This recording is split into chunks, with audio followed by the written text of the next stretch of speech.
Hello and welcome to this Moho Crafts tutorial where we're going to show you how to crochet the snuggliest, coziest hot water bottle cover ever. And it's got an added bonus. If you look in here, you will never lose your stopper again. Perfect. So we've made this out of a lovely chenille yarn. There's loads of different chenille yarns available. We are working with this one here, which is Woolen's Baby Bunny. It's really nice. You need to be careful with the chenille yarns because sometimes they can shed a little bit and they can be a little bit tricky if you do need to pull it back. So fewer mistakes is better. It recommends on here a 4.5mm hook. I say pish posh. I'm going with a 6mm hook. I have got my hot water bottle. So this is a that was a 750ml, I think, hot water bottle. It's a 1.7 litre hot water bottle, and they come in various sizes. So this pattern is going to be made to measure. So it doesn't matter what size your hot water bottle is, but you do need your hot water bottle before you can start crocheting because you need to know how big it is. All right. Right, so let's get going then. Oh, the only other thing you'll need is I've put a little bit of lovely velvety ribbon around the top just as a little finishing touch. So you can have some of that as well if you want. Right, let's get on with it. So I'm going to be using this lovely sort of vintage pinky colour here. And it's nice and easy pattern. It's all double crochets. We're going to be working round and round and round and round and round and round. There's no turning, there's no nothing. Once you get to like here, it's plain sailing up to there. So let's get on with it. So what we're going to do first of all, your first instruction is to chain. We want to make a chain that is as wide as our hot water bottle at its widest point. Right, so we're going to keep it nice and loosey-goosey. We don't really need to count. You can do if you want to, but you do not have to. So I'm just going to make a chain that is as wide as the body. All right, so let's... And we don't want it to be under tension when we stretch it, so that's the start. So I still need a couple more there, so we'll do 1, 2, let's try 4 more, shall we? Oh, stuck on my foot now. Right, so I'm quite happy with that. I'm not stretching it to make it fit across. When I lie it across, it is just about on either side of it. And then what we're going to do is 2 extra chains. Okay, so we're then going to go a 1 and a 2. Okay, so it should now be just sort of a chain sitting either side of your hot water bottle. Lovely. Right, so when we're doing this, we're going to be working round and round and round and round. So it's made in one complete piece and the bottom is sealed, and we take it in and out through the spout hole. So what we're going to do is, so we've got our extra 2 on there.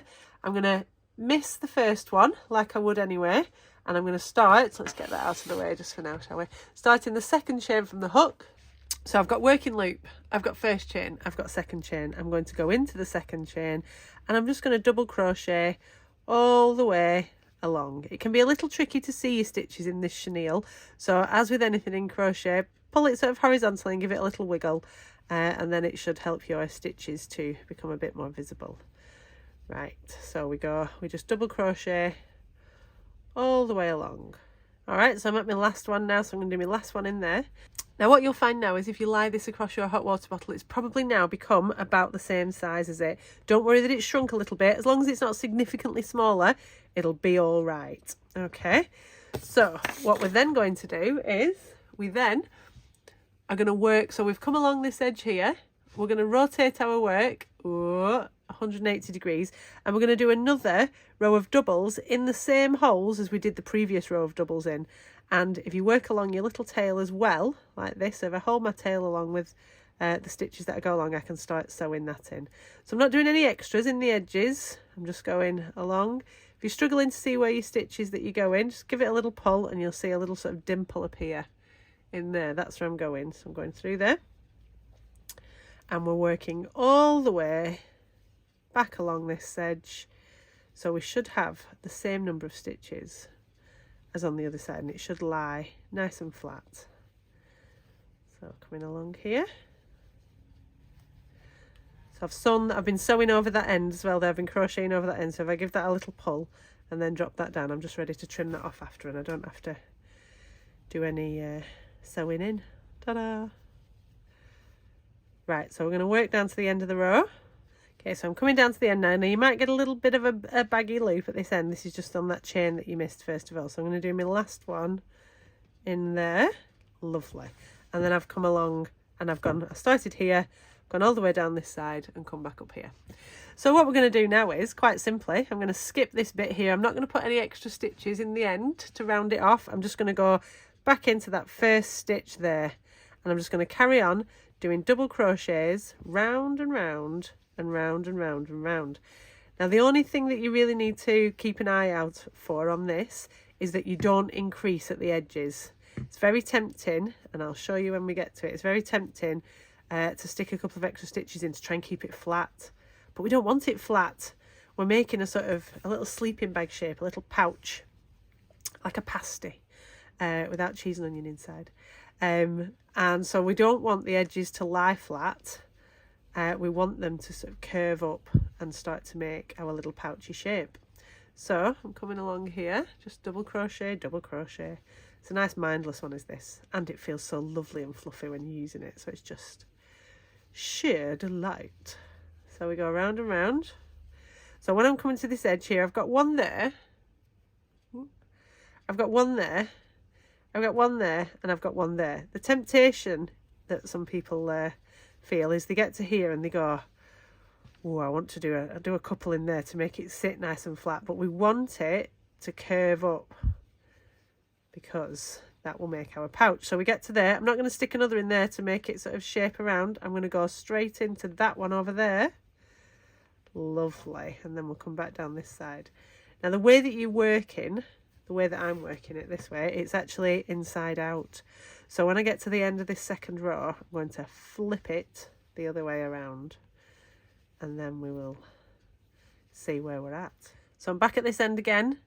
Again, the temptation is to sort of try and round it out and put a few extra in this end here. No, we're going to go, we've got one there, one there, one there, and one there. So I'll just get us around the corner and then we'll have a look. So look for your V's along the top. There you go. And then we'll go in that one. And then we'll go in that one there. So if your work is sort of bending up towards you and you've got a dip facing you, you want to flip it out the other way around, because the side where you can see the horizontal bars, this is actually the inside. You want to be able to see sort of vertical bars. Did I get that the right way around? I'm not right good at dichotomies. So we can now start to see how this is going to be built up. This is going to sit on the bottom here, and as we go round and round and round and round and round, it will just build up and work its way up the hot water bottle. So I'm going to go around a few more times until we've got 4 or 5 rows, and then I can show you that. So I'll see you when I'm there. All right, so I've now got 4 or 5 rows under my belt. We've got 1, 2, 3, 4, 5, 6. Look, busier than I thought. So you just want to do it a little check. Now you want this, we want it to be snug.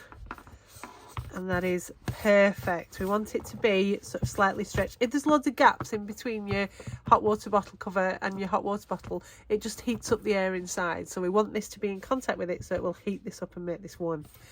Right, so it's very simple from now on. We just keep going round and round and round and round and round and round and round until we reach the shoulders. I bet you didn't know that they had shoulders, did they? But if they have a neck, then it must follow that they have shoulders. So we want to go until it's just about starting to decrease, so just past the sort of the first bit of the curve of the shoulders.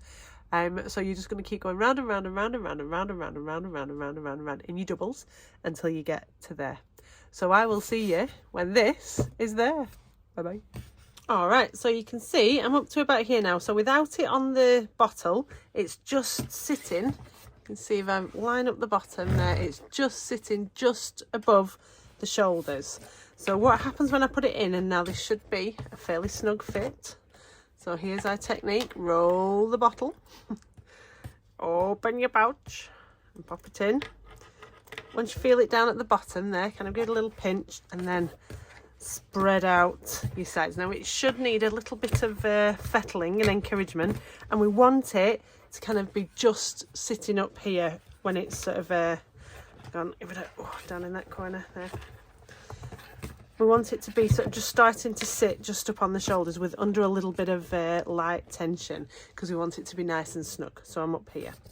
So from now on, we're going to be working with the bottle inside. Now it's a little bit fiddly and finicky, but it does mean that you get this really nice perfect fit around here. You can get it out afterwards if you want to, and you can get it in and out, but it's just easier to do it with it in. So what we're going to be doing is we're going to be decreasing 3 stitches together here, and then 3 together on the other side. Okay, and then again at this corner and at your edges. So we're just going to be carrying on round in doubles, doubles, doubles, but when you get to these edges, we're going to do our decreases. Now it's quite a steep slope that we've got there, so that's why we're decreasing 3 together. So let's see how that looks, or how we can film that without it being too noisy. It is a little bit awkward, is this? Because you're working, especially when you get around this bit, because we want it to be quite nice and snug, but it'll be worth it in the end. So to do decrease 3 together, now what we don't want to do is just put our hook all the way through both of them there at both sides of the loop, because when you do decreases like that, especially when you've got 3 together, it might give you a little hole at the back. So we're just going to pick up the front loop of the stitch, all right, and pull up a loop, and then pick up the next front loop and pull up a loop. So we're not doing invisible decreases because they would pull it in too much. And then in the third one, front loop only, pull up a loop. So I've got 4 loops on my hook, and that's going to decrease 3 stitches together. Just get a bit of wool. Okay, and then we wrap and we pull round through all 3 and give it a little pull. You see that's already drawn it in. We flip it, flop it over, and so we're going to do the same again on this side. So we go 1, front loop only, 2, front loop only, 3, front loop only, round and through all 4. Right, so we then carry on along here, just doing our normal double crochets until we get to 3 stitches before the end. If you want to put a stitch marker in so that you know where your edges are, you can do, but if it's in the bottle, if the bottle's in it, then you're going to know where they are anyway, aren't they? So it is a little bit more awkward when you can't just hold your crochet up and crochet into it. Like I said, especially this bit can be a little bit finicky, but it's much easier than wrestling it in and out multiple times and keep measuring, and it means you get like a really snug fit. So I'm going to decrease. We'll have that 1, 2 and 3 there. So I'll do 2 more doubles, and then I'm onto my decrease. And so we go round and through 1, pick up a loop, round and through 2, pick up a loop, round and through 3.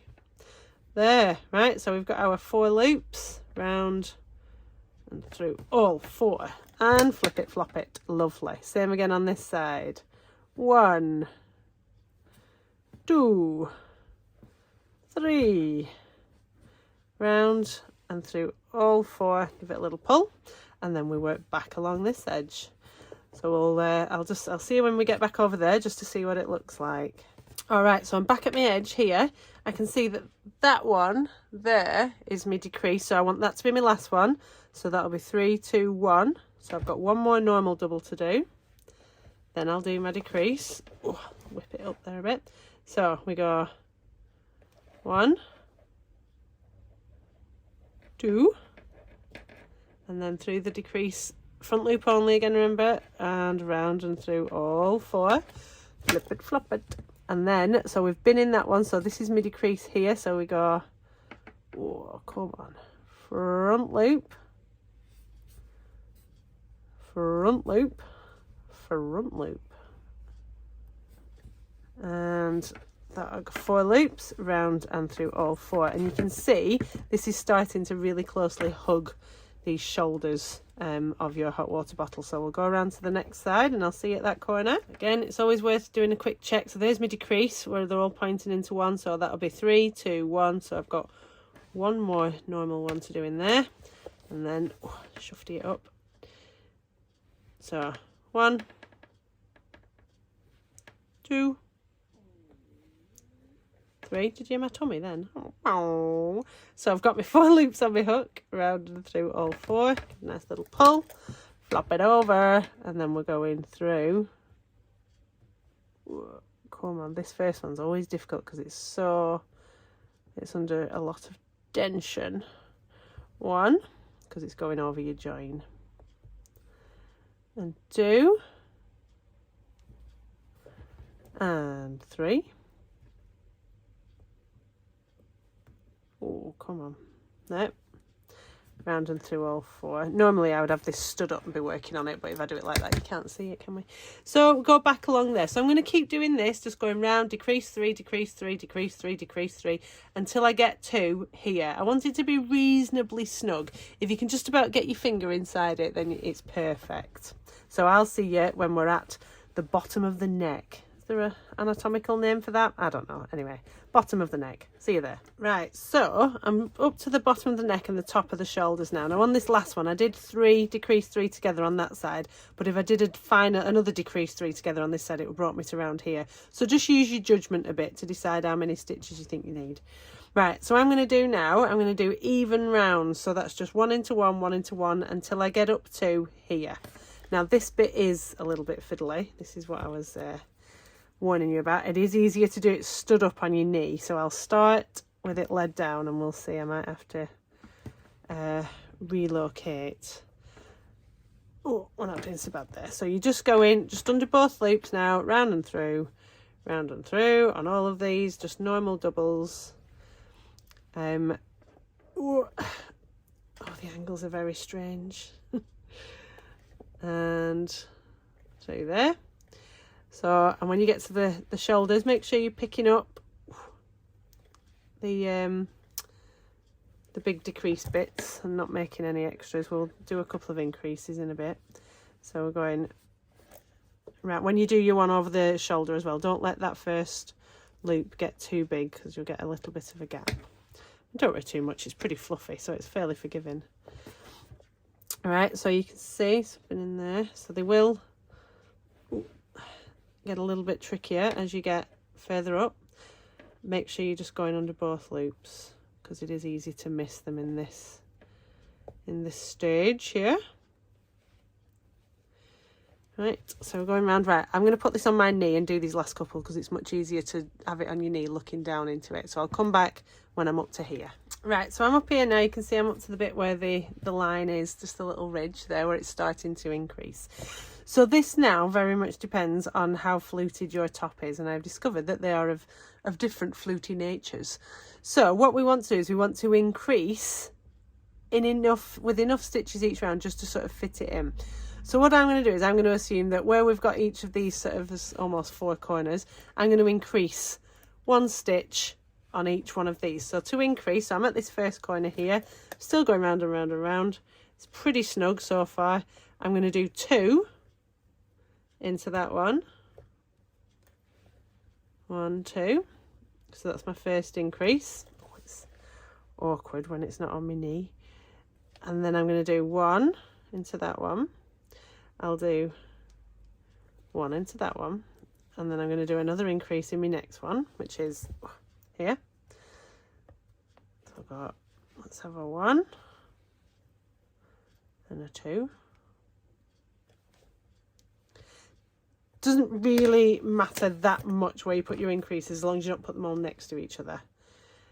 Just sort of try and spread them around evenly. So that's, and if I do 1 and 2 normals there, and I'll do another increase in this one because it's sort of coming down this corner. So we go 1, 2 into the, so just 2 double crochets in the same stitch, flip it over, I'll have 1 in there, 1 in there. And if you find that that is working okay and getting you the results that you want, I'll stick another one in, that one there. That's my increase. So that's my 4 increases. So yeah, if you find that that sort of ratio is working okay, then you can just keep doing an increase each time you come around to the corners. If you need to pop a couple more in or slightly fewer, then go for it. And we want to go until we're just about covering this top lip of that. So, right, so we're just coming around here.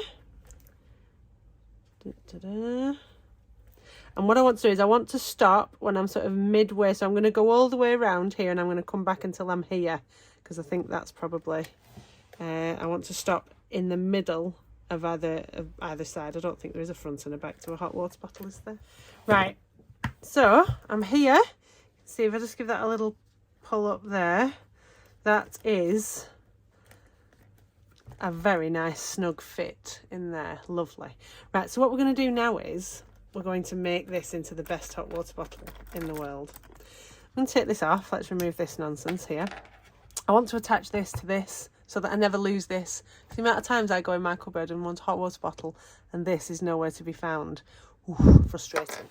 So what we're going to do is we're going to chain and then we're going to attach this onto it. And then we'll do a little finishing off round. So we're just going to do a chain. So I've done a 30cm chain using 30 chains. And what we're going to do then is I'm going to slip stitch into the stitch next to where the chain came out of. What I'm then going to do is just do a nice, not too tight, slip stitch row all the way around. Slippy, slippy. Just don't pull it too tight because it will really draw it in and we don't want that. God, it's getting awkward now. I've got fluff on my nose as well. It's all going to pot. Right, so a nice little slip stitch topper just around the top, just to finish off this nice edge. If you wanted to do a fancier border around the top, you could do some little picots or shells, whatever you fancy. I'm a simple soul. I'm just going to do a slip stitch border. So I'm going to keep slipping all the way around until I get back to where I started that chain. Which you can see is here. So I'm going to go slip in there, slip in that one, and then I need a slip in that next little bit there. And then that's me having gone all the way around. And you just get a nice little, just sort of finishes it off, you see. Right, so I will then take some scissors. Now leave yourself a reasonably long tail with the chenille because it sheds a little bit. So we just snip that off there. And what we're going to do, I'm going to do an invisible join. So just gently, gently, gently, gently, gently, gently, gently. Pull that all the way through there. A bit of fluff will come off the end, that is inevitable. And then I'm going to sew this back in here. So remember, for our invisible join, we go up under that first chain that we have. So it should be after the that first slip stitch after the chain. And then we want to bring it around and back down into the hole where we came out of, into there and through. And that will make that into a continuous looking loopy loop. Right, then we'll sew that in. I'll sew that in afterwards. Let's pop that there. Right, then it's the fun bit. We've got to get this on here. Oh dear. Right, so what we're going to do is we're going to attach it with a lark's head. So you might want a thinner crochet hook. Pop it through there. Hook it if you can catch it through. If not, we can use a magic thread, but I find that a thin crochet hook is fine. Push it down so that you've got a loop on there. Should we have that a bit bigger there? So I'll push it down so we've got it in the middle. Just loop it over the top and pull it up. That means you can always remove it if you want to, because it's just lark's headed on there. Okay, so we have now got our completed, oh it's so soft, lovely, lovely hot water bottle cover. What does every hot water bottle cover need? A bow tie. Right, so I have got some nice velvet luxurious cream ribbon here. I'm going to tie the bow on the opposite side to where that is. So I'm going to bring it around the neck. I've got about 1/2 metre, but I only want a little tail on mine, you see. So I'm going to start off, so wrap it around, make sure it's not twisted or anything behind it's nice and snug, and pull it like that. Now, if you've seen any of our videos where we tie the perfect bow, you'll be a pro. If not, watch carefully. So I'm going to then turn it upside down from the direction that I want the bow to go in. And I'm going to make 2 loops. So we go, and we want, if you've got a ribbon that's got a right side and a wrong side, you want the loops, the right side outside. So I've got my 2 loops, my bunny ears, okay? I'm going to cross those over like that, and the one on top, I'm going to poke it underneath and through. Now this one will flip over there. This, you might get the right side out on that bit, but we can deal with that afterwards. And then you pull. What we then do, oh look at that. What you then do is a little bit of fettling, because you're going to need to turn these around. So that one's facing the right way, but that one needs a bit of fettling there just to get that so that it's facing the right way out. Lovely, lovely, lovely. You pull these in a little bit and then tighten them up. You can do your fettle and get your picture perfect gift bow. Put your little finishing flourishes in there, and then all that is left to do is to trim your ends into shape. So you want to make sure you've got a nice sharp scissor for this. You don't want anything that's going to sort of chow the ends. I'm going to snip at an angle like that on there, and like that on there. Now this next bit you need to be very, very careful with. We're going to take, and if you're a child, get a grown up, we're going to take a lighter, sponsored by Yanderite Logistics, and we're going to just carefully just seal the edge of this ribbon, just running it along there. I'm not trying to toast it or anything, I just want to stop it fraying. Don't set this on fire. Turn your flame down to low, and so we just go along there like that, and it will just stop it fraying. So you then, with a little bit of fettling, have your beautiful, perfect hot water bottle cover. Let's have a look at the other one as well. Oh, look at those. You'll never lose your stopper. They're super, super soft. No burny bits or anything. Just ultimate luxury. Oh. Right, well, I hope you've enjoyed this tutorial, and I hope you've got a lovely hot water bottle cover now. Give us a shout if you've got any questions or you need any help. As ever, you know where we are. Subscribe if you fancy some more videos like this. And until next time, we'll see you later. Bye-bye.